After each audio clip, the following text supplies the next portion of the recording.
tell me when it's on. Okay, it's on. Okay, hi, this is Disclosure Network New York. I'm Nick Curto, co-founder and director of dnny. We're going to be celebrating our 20th year of 2 meetings a month throughout the year in Manhattan. And that celebration will be coming up in November.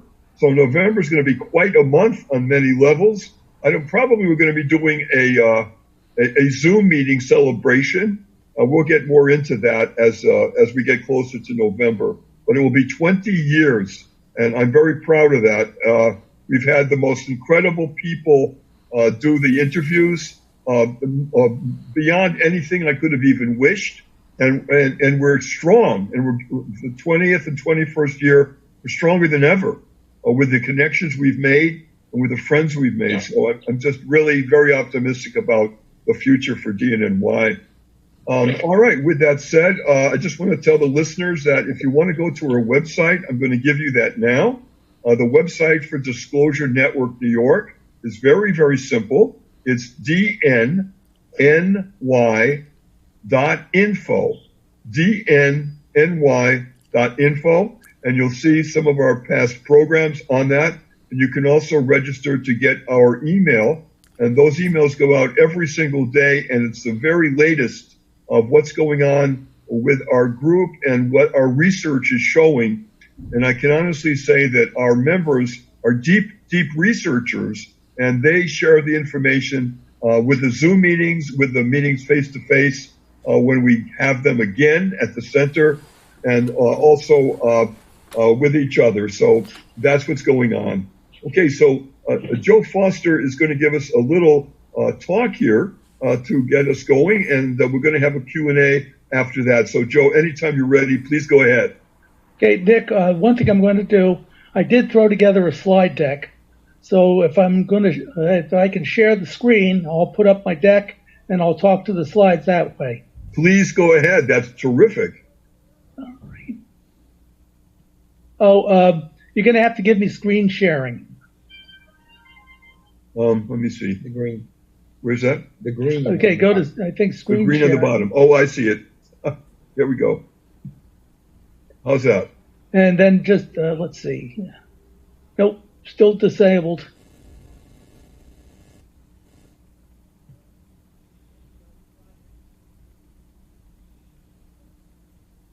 Click it on.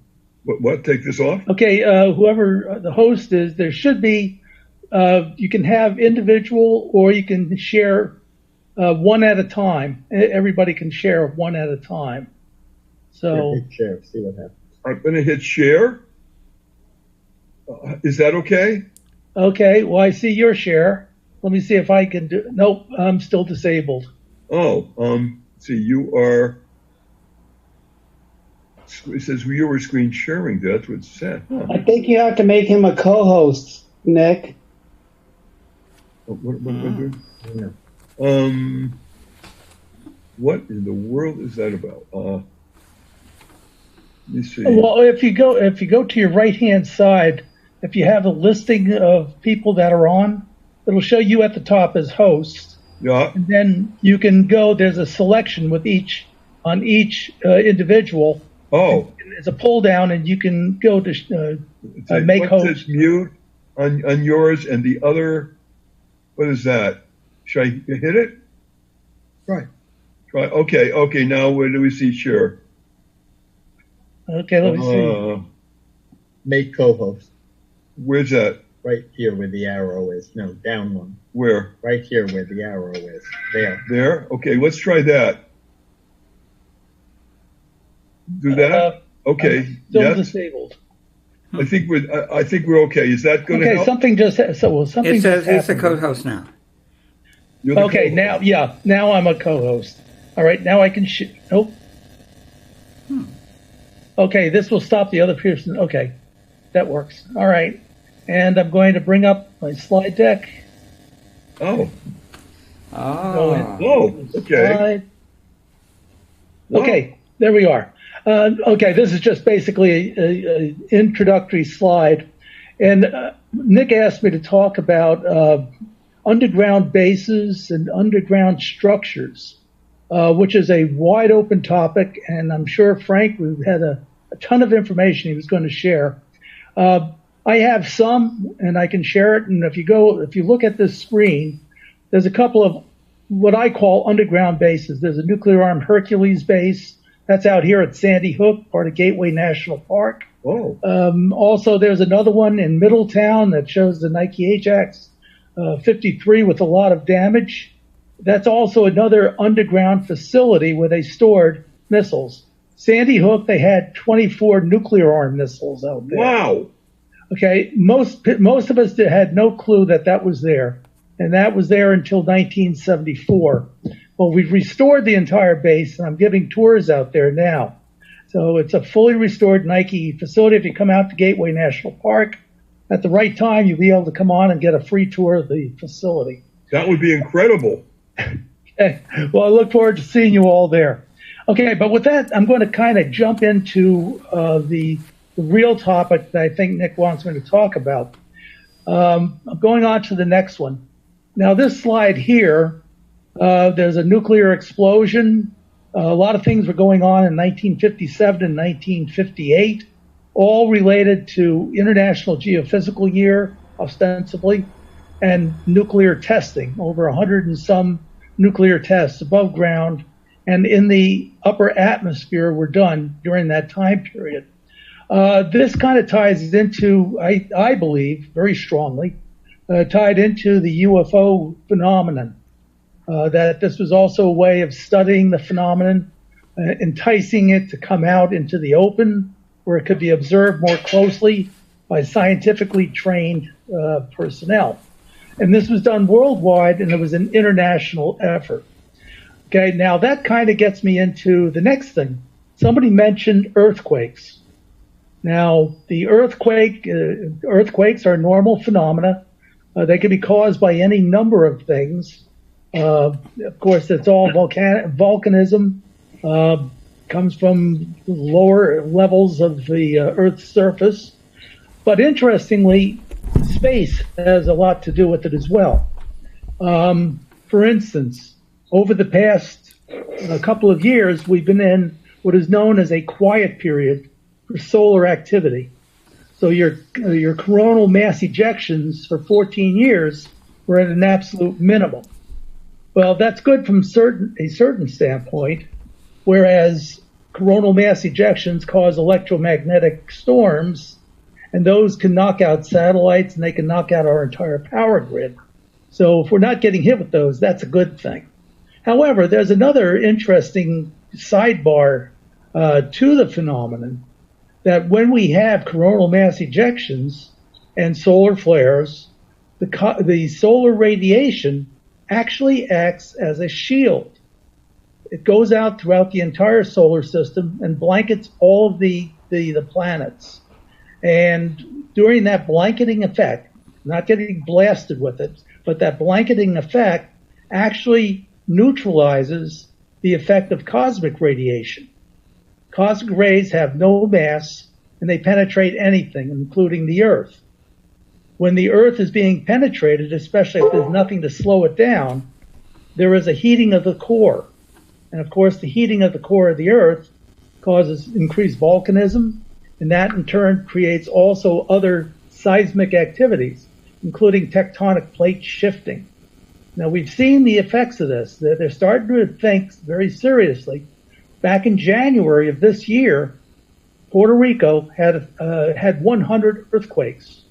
They were getting hit 2 and 3 times a day. And they weren't just little tremors that you didn't feel. Also, the continental United States was hit with 1,000 earthquakes during that period of time.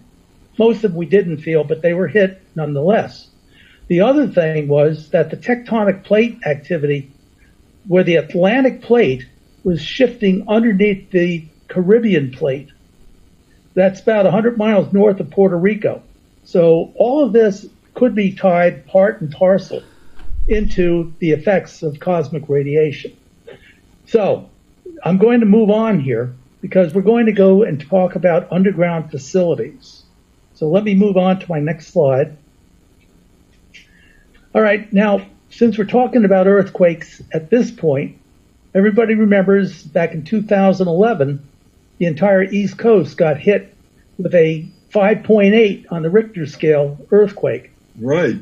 The epicenter was about 80 miles south and west of Washington, D.C., and it went all the way up to Maine. Now, at the time, I was sitting in a building in Maryland, right outside of Aberdeen Proving Ground, on the 6th floor of the building, and that building swayed like you wouldn't believe. Wow. Yeah, I thought it was going to collapse. We were sitting in a conference room, and the whole room was just going one side to the other, back and forth, back and forth. Well, again, I didn't think that much of it. It was a relatively minor earthquake, exciting, but relatively minor nonetheless. Until about a year later, I went to a MUFON conference in Philadelphia. And there was a woman and her husband that were at this thing. And they came up and they asked me if I had felt the earthquake. I said, yeah, sure I did. I'm sitting on the top floor of this building. And they said, do you realize that that wasn't an earthquake? I'm saying that, no, I didn't realize that. And then she went on, she's writing a book about it. And then she went on and said that if you look at the seismic footprint of that particular event, you would see there was a big spike and then it tails off. And that is the same footprint of a nuclear explosion. If you looked at earthquake footprints, you notice that there was a gradual building up one side to its peak and then a gradual decline. And it's kind of like a wave, a roller coaster. And when I looked at that, and sure enough, there was that big spike compared to the other spike. And then I said, okay, well, that's really strange. Why would that be going on? Well, then somebody mentioned the fact that there's a lot of underground building going on. There's a lot of underground activity, and it's been going on for years. And especially in that area surrounding Washington, D.C., there are massive complexes, underground complexes. Some are used for continuation of government, where, your president and Congress, they all evacuate and they go to a hotel outside of Washington, which was just outed a couple of years ago, that it is a top secret underground facility for Congress. There are other facilities that other departments, Justice Department, the FBI, government agencies, it's their off-site storage where they store their data, also where they can go to operate if a disaster strikes. For instance, there's a facility in New York State that the Federal Reserve Bank of New York uses.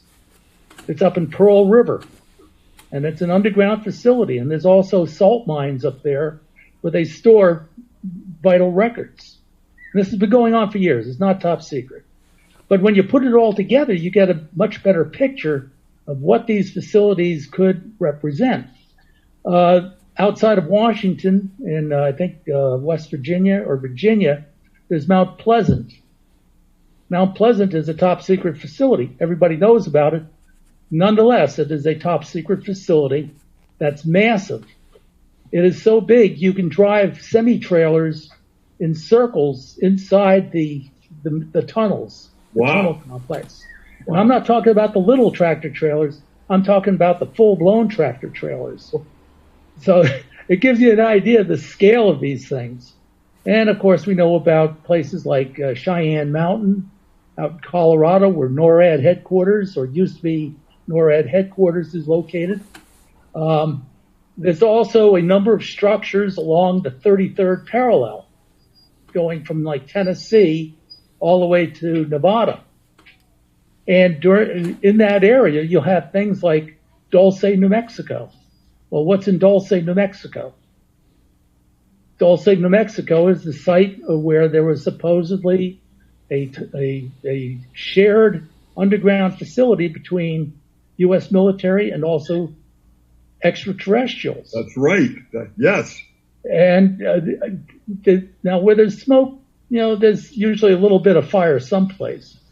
Anyway, that facility has had a reputation since the 70s, when supposedly a fight broke out between humans and aliens that were sharing that facility.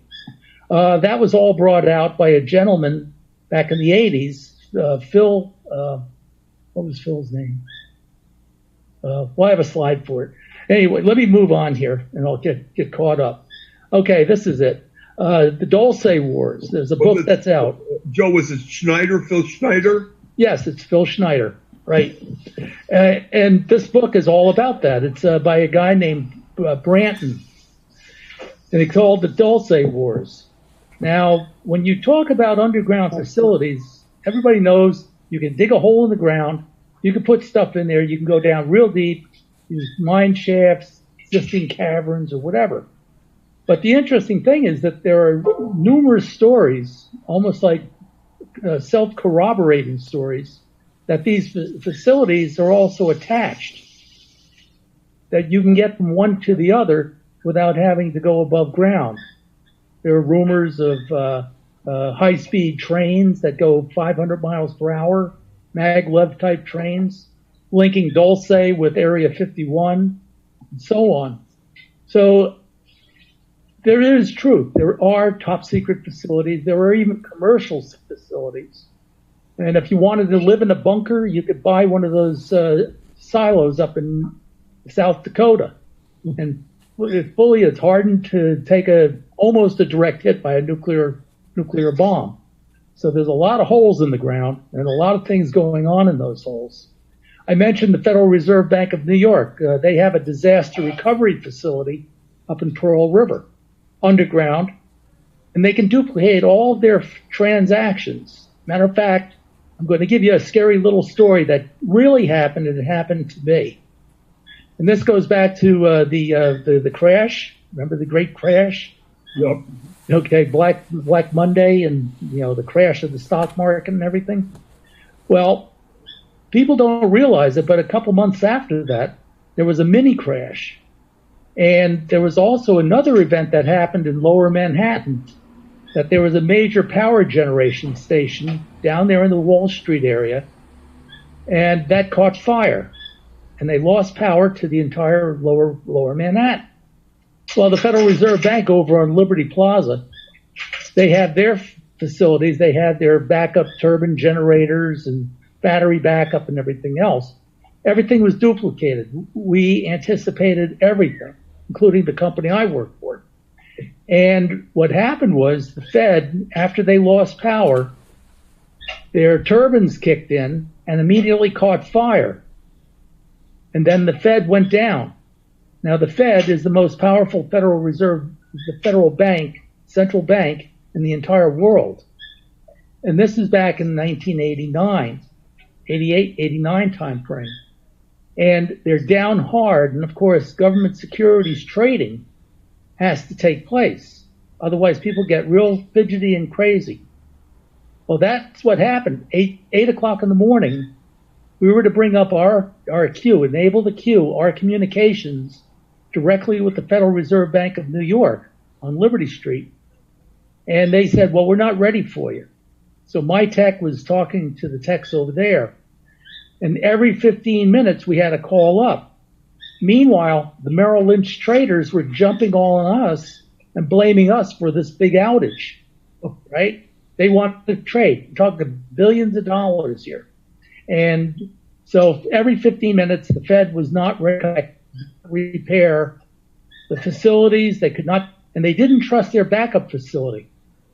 11:30, Wayne Angel, who was in charge of the Fed at the time, said, if we don't come up from our hot site in 15 minutes, we're going to declare a bank holiday. Wow. This would have been the first bank holiday for the Federal Reserve Bank of New York since the Great Depression. And this was within a year of the great crash, Black Monday. The whole world would have gone up in flames. People don't realize how close we came. What happened is they evacuated all their people up to their facility up in Pearl River, and we dialed in over 2,400 baud modems.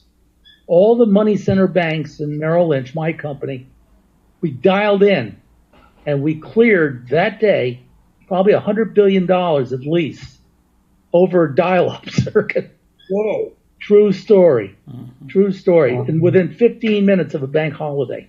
No, Joe, So- you're telling us things that we never heard before. You never will either. This was kept very, very dark for even now you're going to have trouble finding it. The Wall Street Journal knew about it, but they kept it buried as well. There were other things that they kept buried as well. But that one there, I'm going into that because of the underground facility and how critical they are to just about every aspect of our lives. Okay, so that was a true story. That actually happened. We came within a whisker of having that bank holiday. So now back to the other facilities we're talking about. Dulce, we just talked about Dulce. It's a multi-story construction, supposedly. The upper floors belong to humans. The lower levels belong to the ETs. The fight that broke out was between Special Operations Forces and the aliens. And there was an encroachment on one of those floors, supposedly. And again, I don't have hard evidence of this. I'm just relating what's pretty much commonly out there. Phil Schneider actually worked there, though, supposedly. And when he went public with this, he said his life was now at risk. And of course, he was garroted. They found him with garrote mark, on his neck. Moving on to the next one, there's another one too. This one is Los Alamos, the National Lab, which is maybe 30 or 40, 50 miles from Dulce. But supposedly, according to the rumors, Los Alamos is connected via high-speed train, a maglev train, that the employees show up at Los Alamos and they're transported up to Dulce and back and forth. They don't drive to Dulce. They don't go into the facility through Dulce, the town of Dulce. So that is another part of this mosaic that's been painted over the years. Absolutely fascinating because Los Alamos is also where a number of famous people had worked. A lot of famous things came out of there. Of course, the early work on nuclear weapons. Nike Hercules, the nuclear technicians that actually were in the Army, this is where they were trained to operate those warheads that were on the Nike Hercules. So it's an interesting place. Going on to the next one. Now I'm jumping around a little bit here. Mount Pleasant Emergency Operations Center is now run by Homeland Security. It used to be the U.S. military. And this is a massive facility that supposedly you get into it by going through a porta potty. Okay. What? I don't blame me. This is just what I read. You can't make that stuff up, Joe. You can't. No, but this is, if you go out there and Google it, you can find out, you'll see the little blips and blurbs about it. Anyway, this is the facility, and this is, again, outside of Washington. Massive amounts of work have gone on there over the years. Now, I mentioned earlier about the Nike sites. Okay. The two Nike sites here that I have direct access to, basically, they're similar to all the other Nike sites around the country. Now, if you want to have a UFO discussion and a Nike site down in Maryland, okay, outside of Olney, Durwood, Maryland, Whiskey 94 is a Nike Ajax site that in 1958 had a UFO crash outside its launcher area. And the Air Force came in, they took it away. You can see the video by Harlan Bentley, who was a Nike radar operator at the time there. And he's going into great detail. Now, here's where it gets interesting, and you won't see this anyplace either. After digging and digging and digging, I found out that particular site, that Olney Durwood site, Whiskey 90 or New York Whiskey 94, was actually never turned over to the town. It was never sold to developers like every one of the other sites, with the exception of the ones that are on national parks and whatnot. That was actually turned over to FEMA in the mid-'60s, and it became a top-secret communications center. Now, the rumors have it wasn't rumors, but according to Harlan Bentley, the UFO that crashed actually left behind nuclear debris. irradiated material. Air Force came in. They had crews there with the hazmat suits on. They removed the material, but they never turned that site over after it was decommissioned. Every other site has been turned over or destroyed or whatever, but that one is still an active military installation or an active government installation. So I just threw that out. You can chew that over. I found it an interesting asides. Okay, and again, Mount Weather. This is all around Washington. This is also close to Mount Pleasant. Underground facilities, massive underground facilities. Don't know exactly what they're used for, but they're there. Okay, Wright-Patterson Air Force Base. Okay, everybody knows about Hangar 13, right? Yep. Well, guess what? It doesn't exist. Okay. However, that being said, that's also the home of the Air Force Research Lab. And I have a little story that goes back to the 1970s, early 1970s. They were actually testing a lot of different types of equipment there, including early particle beam and laser technology. Rumors have it that under in the area of one of the runways, they have a large deep underground facility that is actually housing the UFO material and the bodies that recovered from Roswell as well as other places. So another top secret underground facility. It exists. Don't know too much about it though. And again, I mentioned Cheyenne Mountain. Cheyenne Mountain's under solid granite, and everything's built on springs. So in theory, it could take a direct hit from a three megaton hydrogen bomb and still be able to survive and do its function. It's no longer NORAD headquarters. It's still a major NORAD facility, but they actually moved the headquarters to someplace else. And of course, not too far from there, you have Denver International Airport, which has a massive underground construction area itself. Don't know too much about that other than everybody says it's not used for anything. Well, if it's not used for anything, why was it built in the first place? And we go on. Anytime you want to stop me, make a comment or ask a question.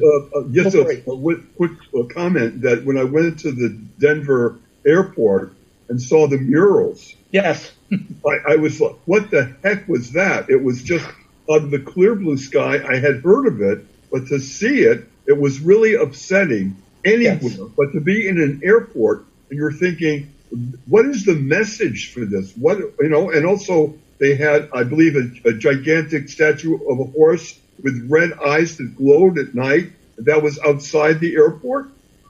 And I'm thinking, what am I supposed to be thinking here? What is the message? Yeah. Have you ever been there? I knew a friend. I have a friend. Oh, yeah. I have a friend. What did you think when you saw all this? What did you think? I have a friend that worked at the DIA when it was being constructed.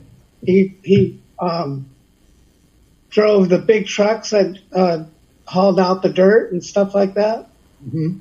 And he swore that there were aliens down there, and he got so paranoid he bought a bunch of locks for his door so that the aliens couldn't come in and get him. But I think there was something real there. You know. It was a very disturbing place to be, especially with an airport. It was just wild, beyond anything I ever expected. Yep. Yeah, I mean, these are just the places that we know about. Yep.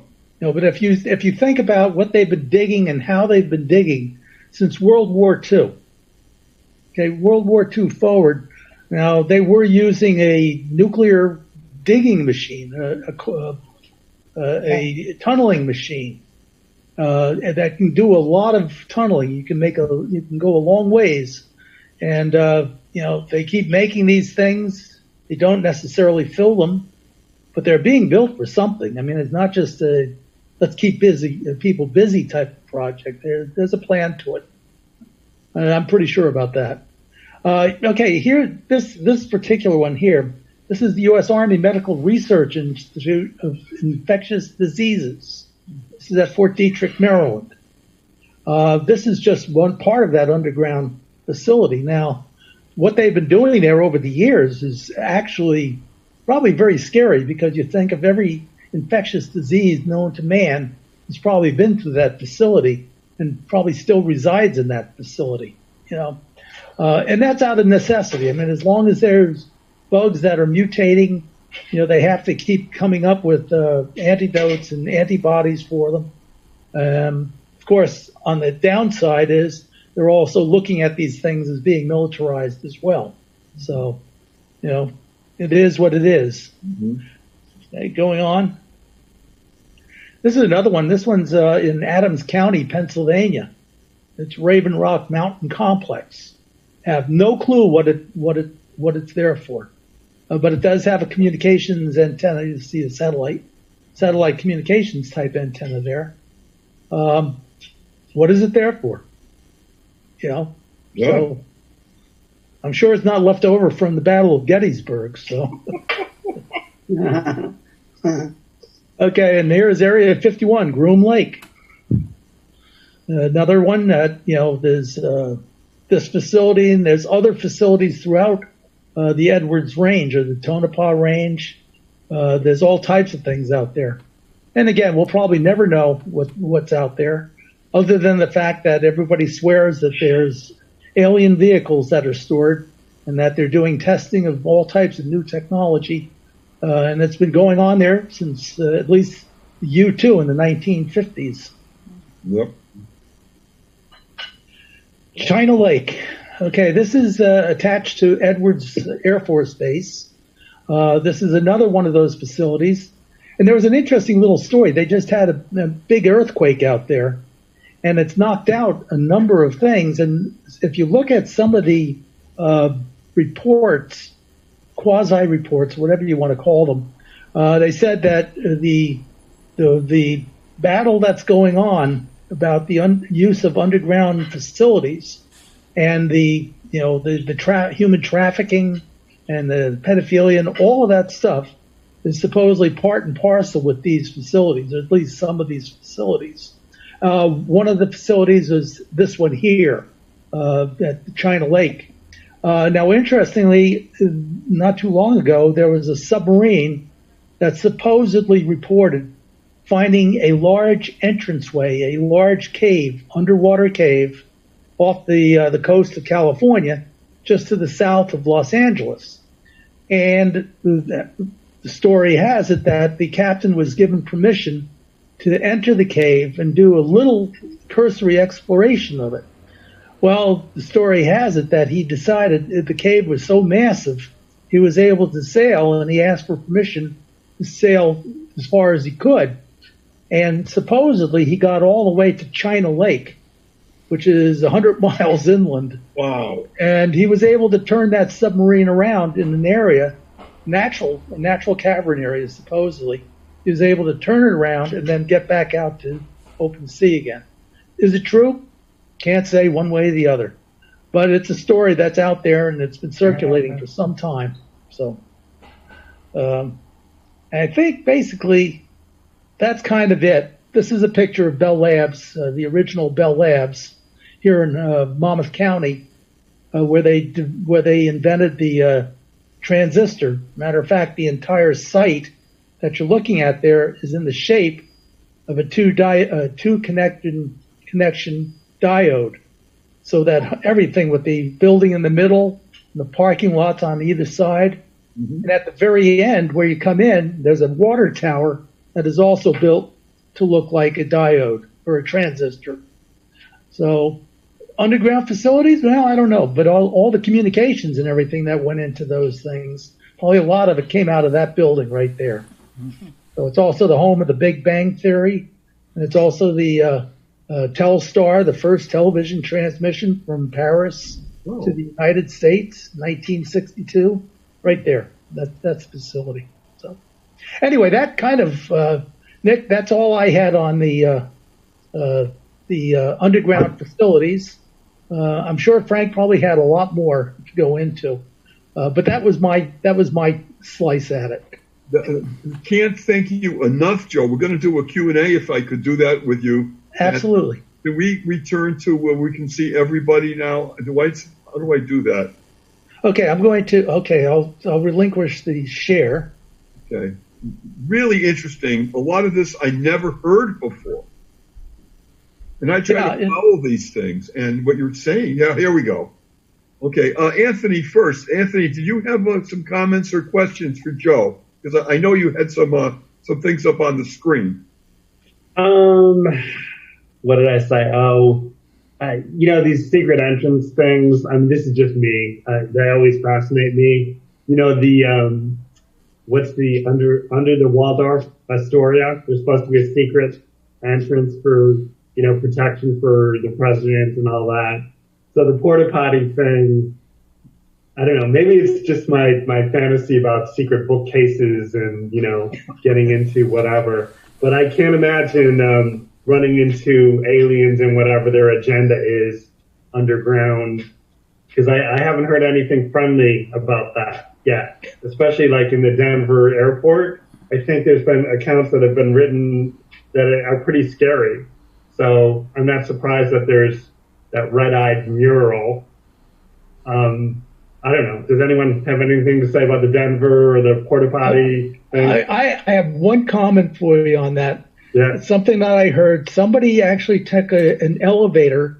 They wanted to get down to a certain level. Right. But they went beyond that level, and they ended up in these catacombs. And apparently while this gentleman was down there, he needed to relieve himself. And he looked around, and he finally came across the men's facility down there. And he went in. He said the urinal was massive. Like it wasn't built for humans. Wow. I don't know how true that is, but that's the humorous part of the story. Wow, that's wild. Carol, did you have something you wanted to express? You got to unmute. There you go. I put a link into Lucifer, the blue Mustang. If anyone wants to take a look at it, it's in the chat. I'm not sure what to do. Hit chat. Chat? Okay. Should I go there? Yeah, it'll give you whatever. Chat, and there's a link to Wikipedia about the blue Mustang.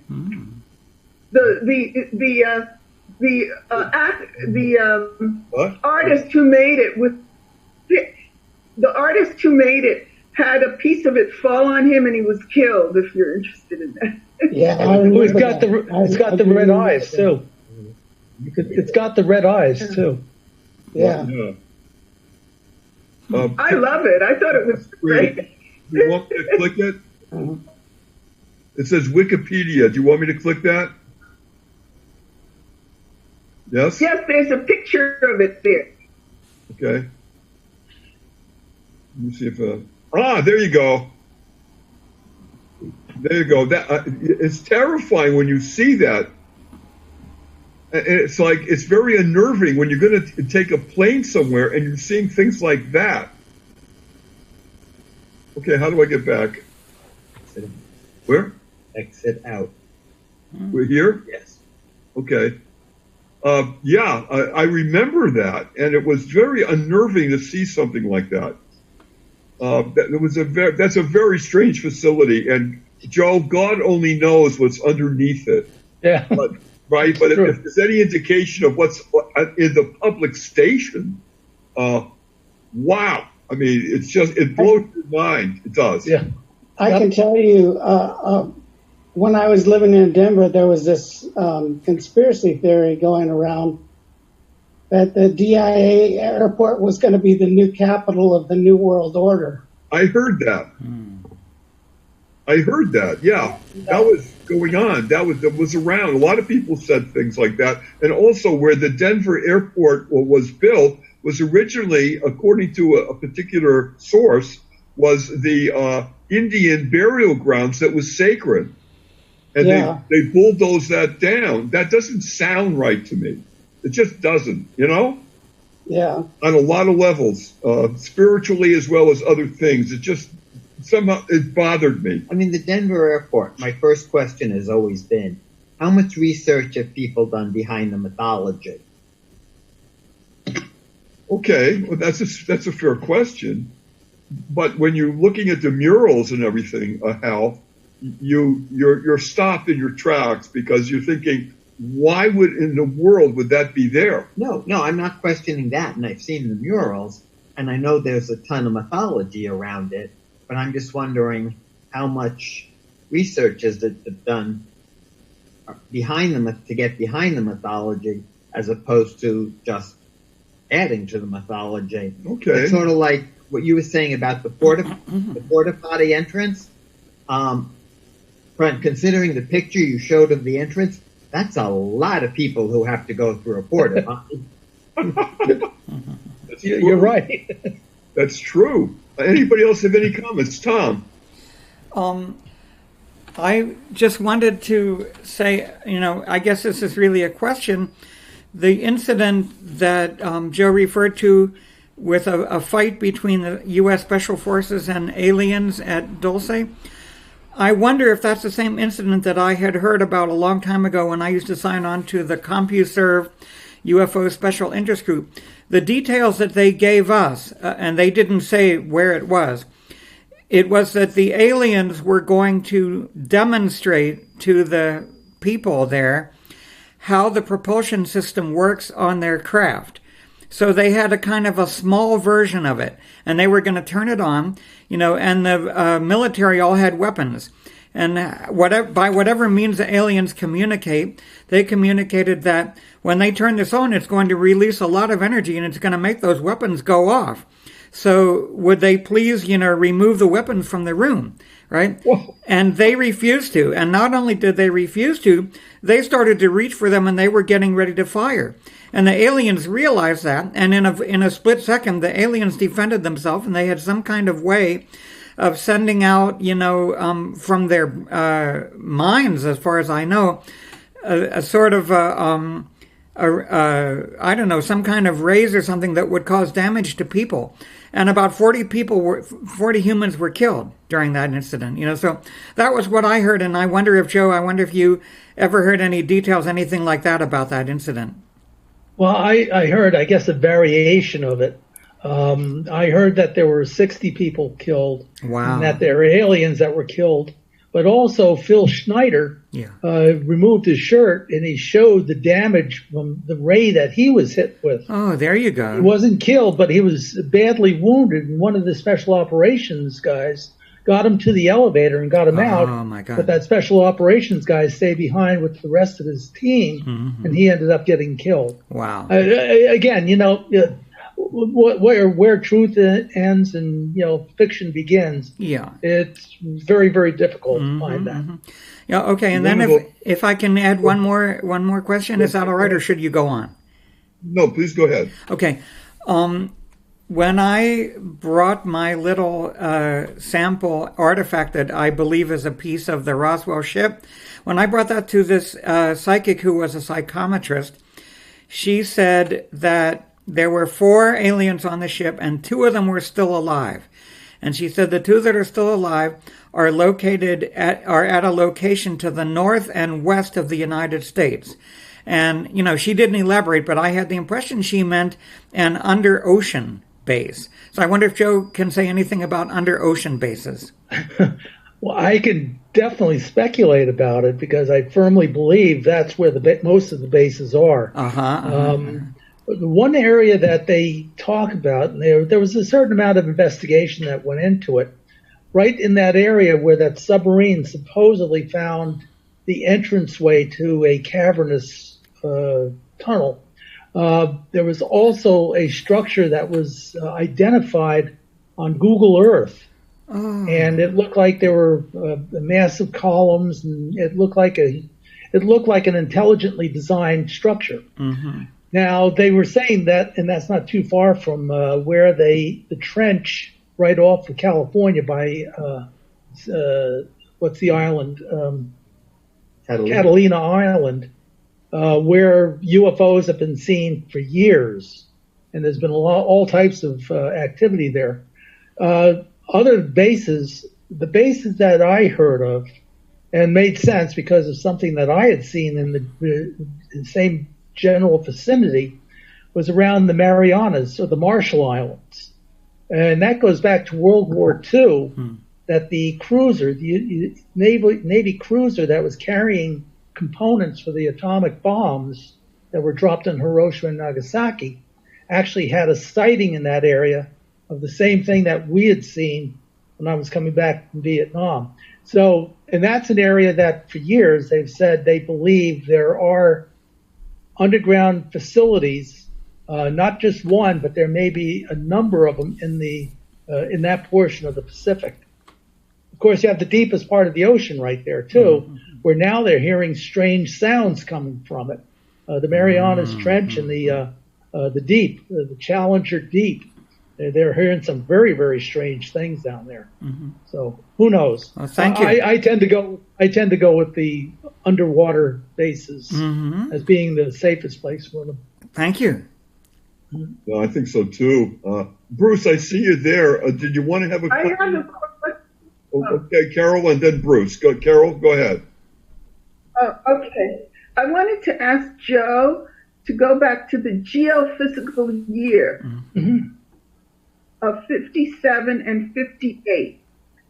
Linus Pauling won a Nobel Peace Prize, I think it was in 63, for stopping outdoor upper atmosphere nuclear tests. I also recall reading that he had mentioned that these tests had actually affected the orbit of the Earth by a degree or so. But I haven't been able to find the evidence for that in internet. Would you have any comments on that? Absolutely. First of all, you can't set off the amount of energy, like 140 nuclear explosions.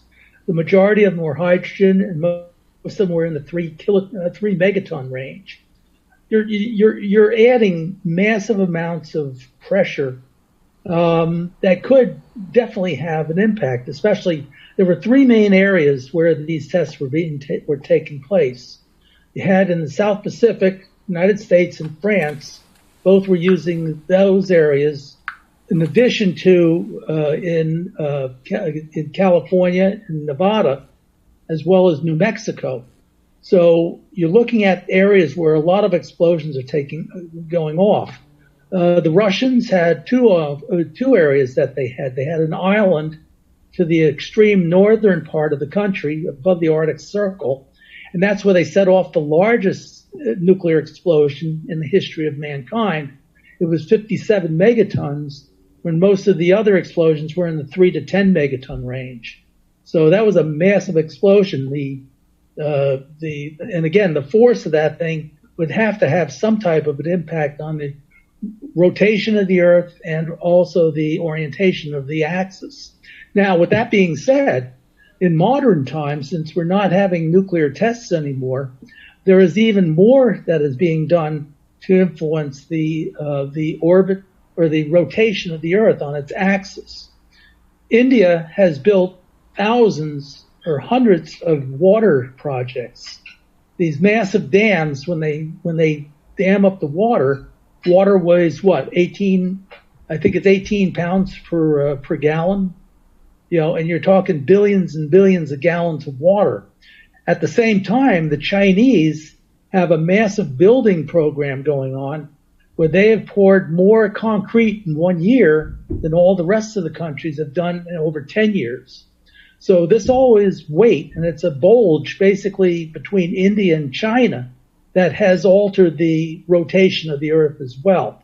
Wow. Now, with that being said, if the rotation changes like 10 degrees, the part of the Antarctic is going to be above the Antarctic Circle, and you'll have massive amounts of the ice will disappear. The rotation of the Earth is going to change. And now the speed of the rotation of the Earth at the equator is 1,000 miles per hour. If all of a sudden you shift that 20 degrees, that will cause also the oceans, because of inertia, the oceans will also be moving at a commensurate speed to a point of 5,000 feet deep, covering the entire United States. Oh my God. And the 1,000-mile-an-hour wind will rake the entire planet. So it's happened before. Nature has done that itself. But the thing is that if we don't be careful, we could conceivably change the rotation of our planet ourselves. I'm sorry, did I digress? I think I lost track of the original question. Oh, no, but that information, I've never heard that before, and that's really very interesting. And that's not on the table anywhere that I know of. Yeah, I did a search for that because I remember reading it, but I couldn't find any details on the internet. So thank you, Joe. My pleasure, Carol. You know, sometimes we can't find things because people are hiding them. A lot of this stuff they don't want you to know about. So then they're not about to post anything or give you some real information. You have to really dig, and maybe there'll be something you'll find. But it's if you want to hide something, there's a lot of ways of hiding things. As Joe was saying about the facilities and what is under the oceans or under landforms that we've never even thought about before, and this gigantic building and construction. And who is in charge of this? I mean, who is the people or the council that keeps track of this and understands what all the facilities are doing? I mean, I don't know of any office that you could even begin to ask, right? There's that we know of. I have kind of an insight into that, I think. Sure. Basically, these things have been going on, like I said, since at least World War II. Initially, it might have been done by the Department of the Army. Then it was Department of the Energy.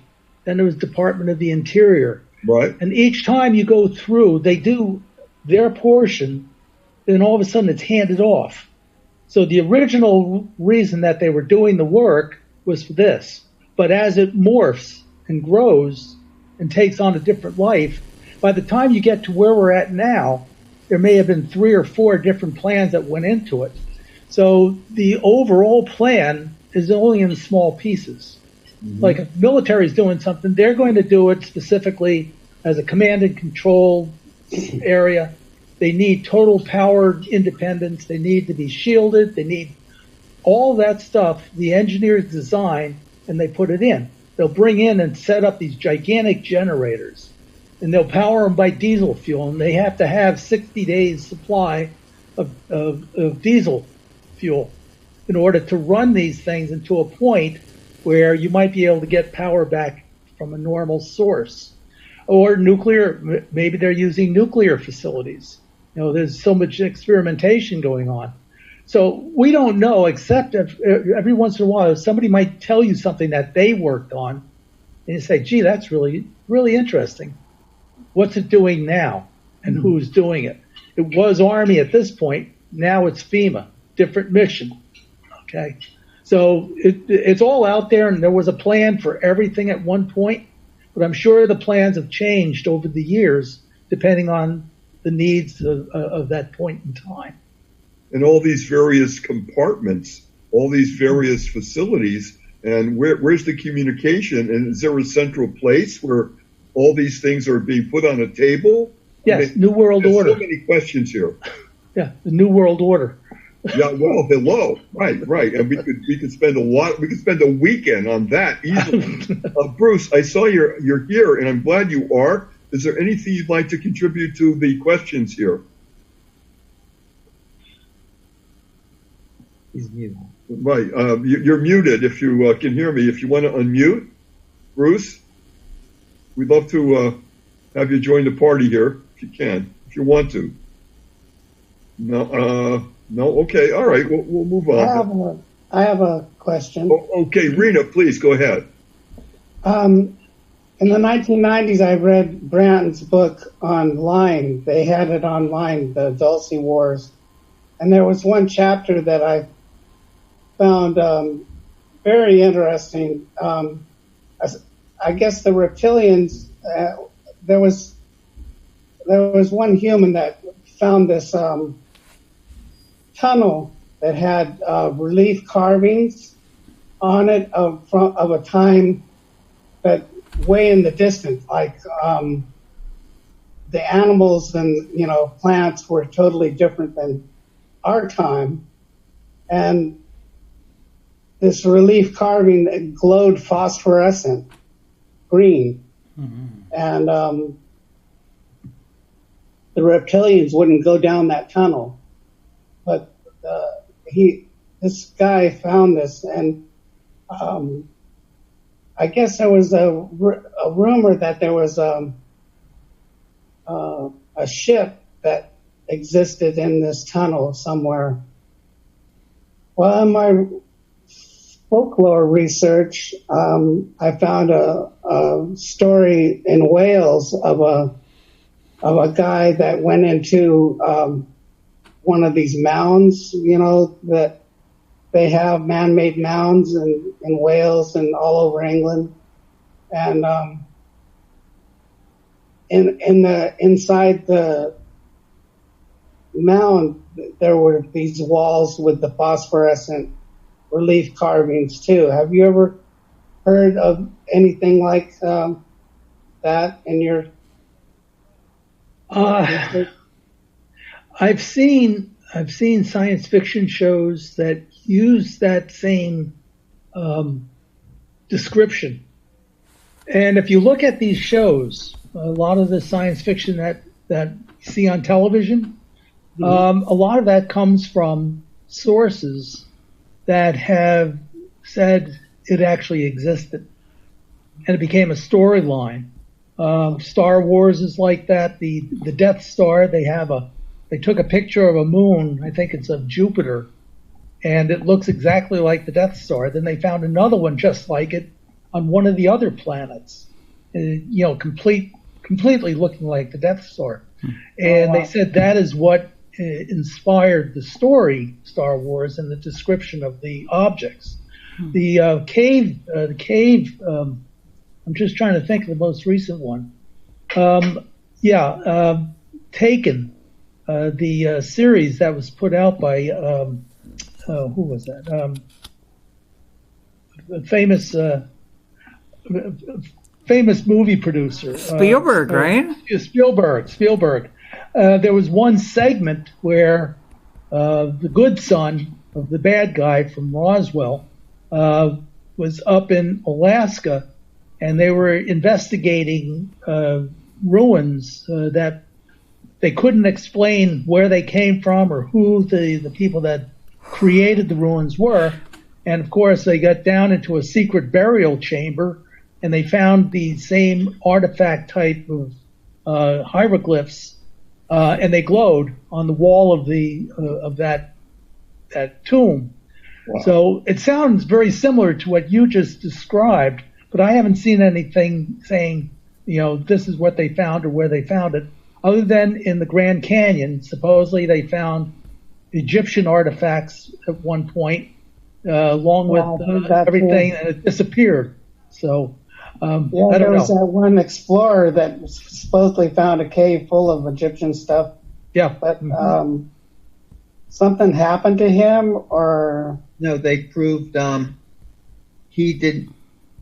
whoever the person who wrote these stories in the Explorer was a fraud. They never found out everything they found out about him.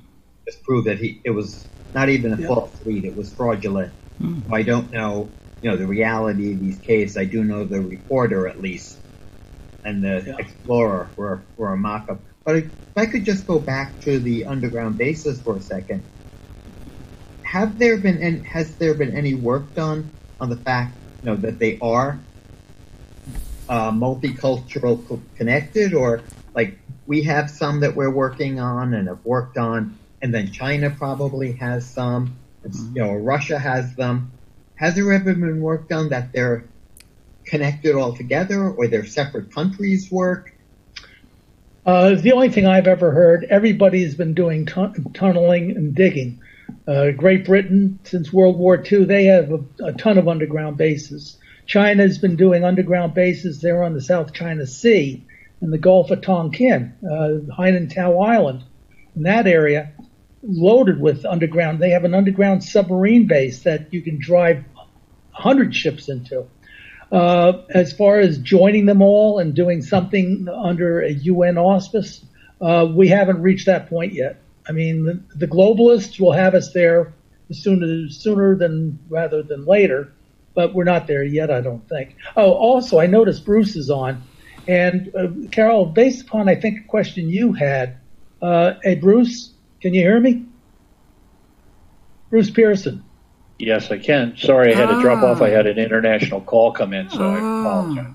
No problem. Bruce, first of all, Bruce is, Nick and I have known Bruce for some time. I'm going to ask Bruce to relate a story that he has about from his time when he was down in New Mexico or Texas. Where was the truck stop? Or the truck? That was in El Paso.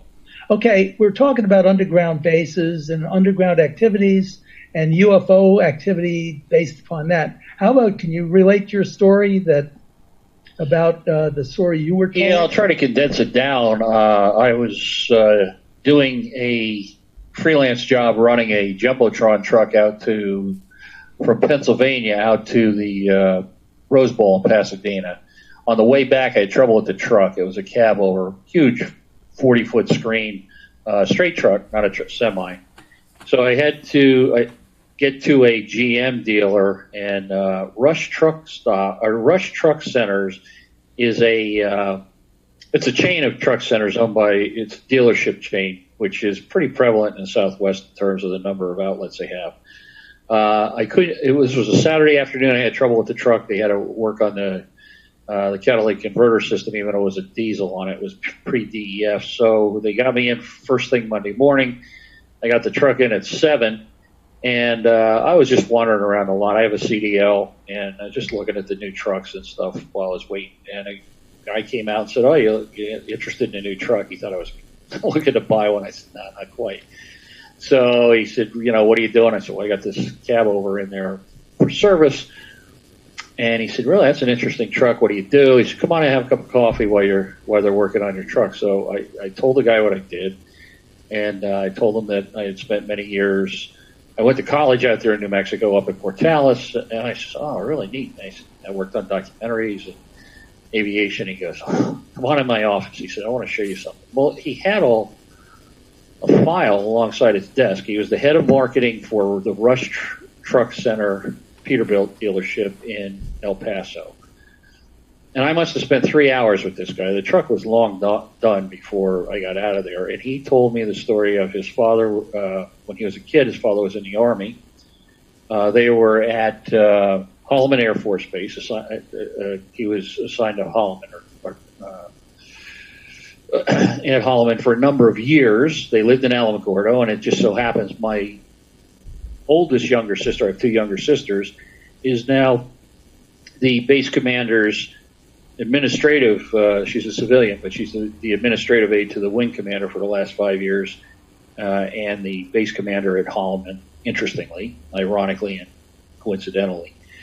And he told me that his father was on a team that would respond anytime, day or night, anywhere, I guess, in the world, from what I understood, to crashes of unknown debris, craft, whatever.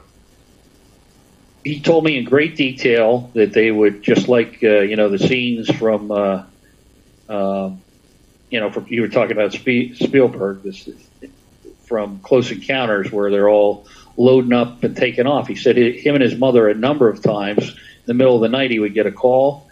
And he said he had a walk-in closet full of uniforms from different military organizations, different countries all over the world. He said it was like a costume gallery.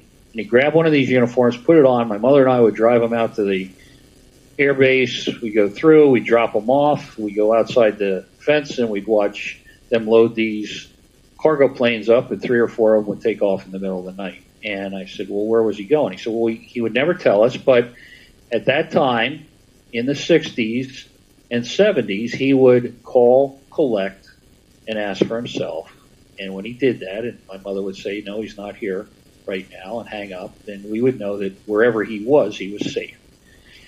And he went on in great detail to tell me about, he said, did you know there's still missile silos at Holloman? I said, no, I didn't realize there were. He says, yeah.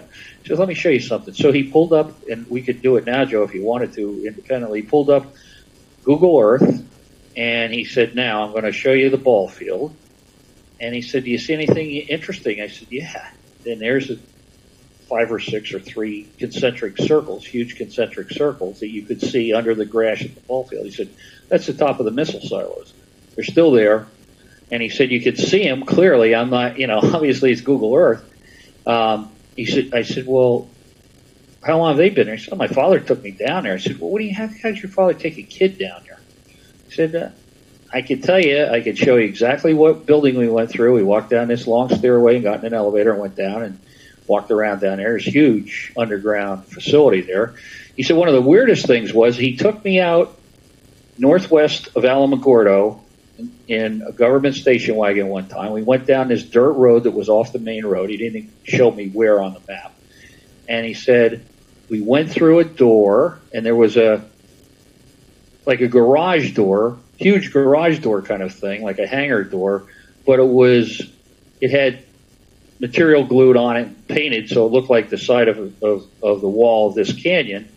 And he said apparently the whole door would open up. But we went through this door. My father took me in there. I said, this doesn't make sense.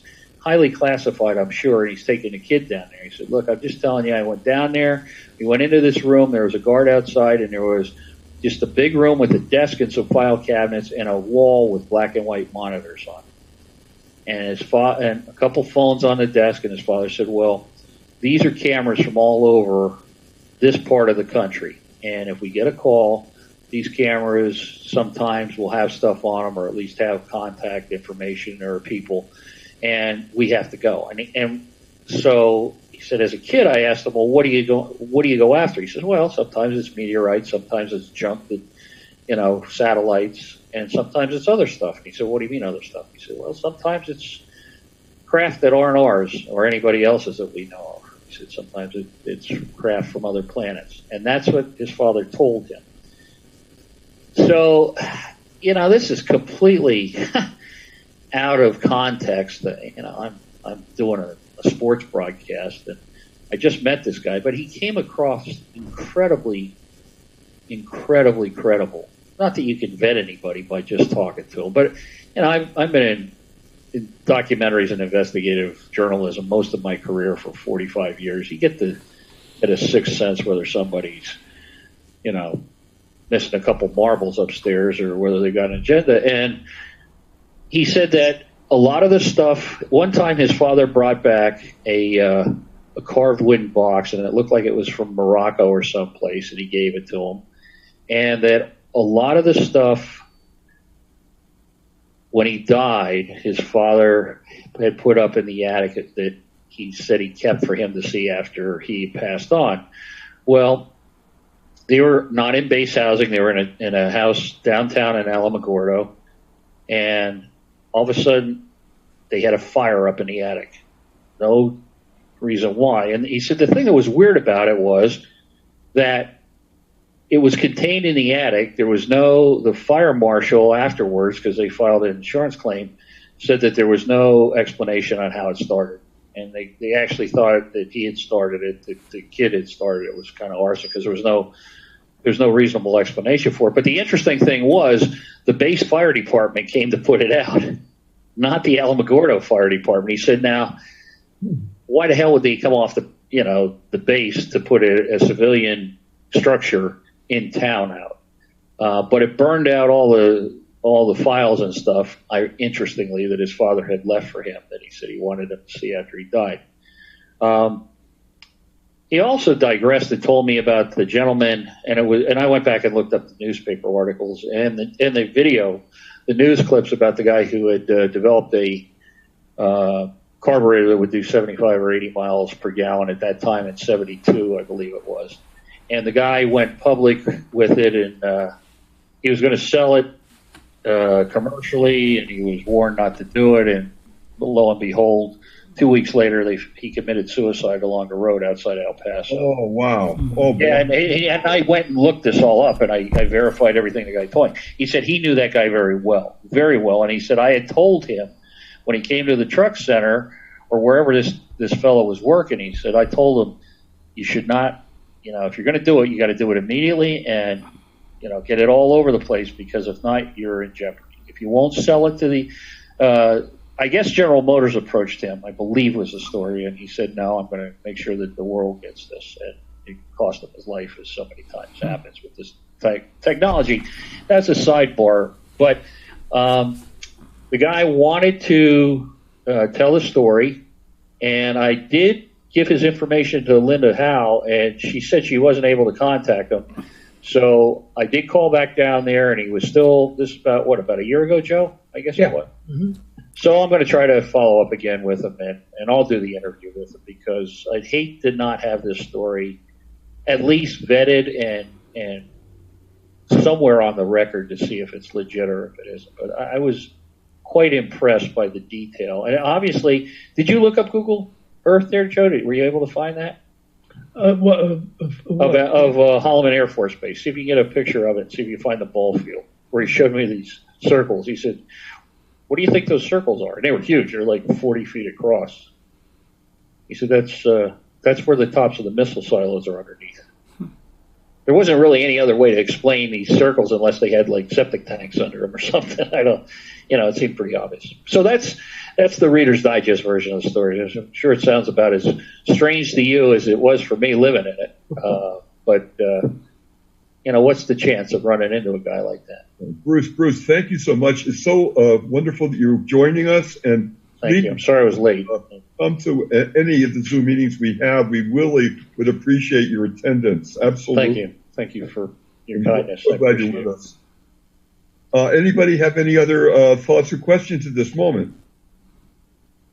Anybody? Raise your... No? You're good? I once went to a Washington expo for UFOs, and I spoke to Charlie Hall and Charlie Hall's wife.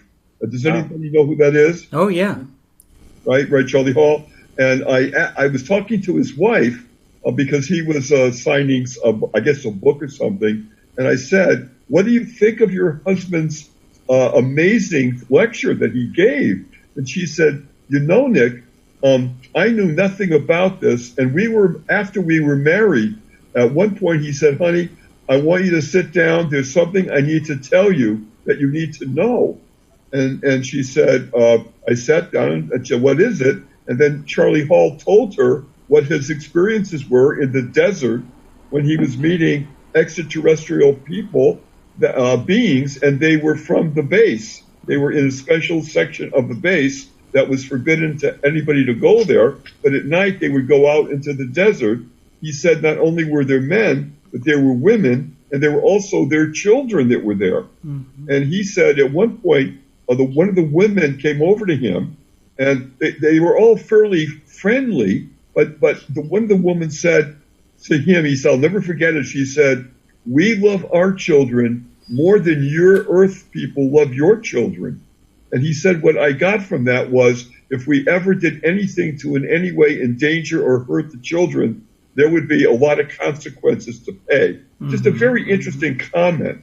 He said they had something like a suit that they would put on, and it was actually a vehicle, and that they could then travel just a few feet above the desert ground, and they could travel with that. It was like a vehicle that you would put on your body. I thought that was an incredible thing to hear. Mm-hmm. Anyhow, Charlie Hall was a very interesting person. I would love to have him sometime be in New York or give a lecture, because he had a lot to say. Did anyone ever meet him? Well, you had him at a DNNY meeting many years ago. Yeah. Mm-hmm.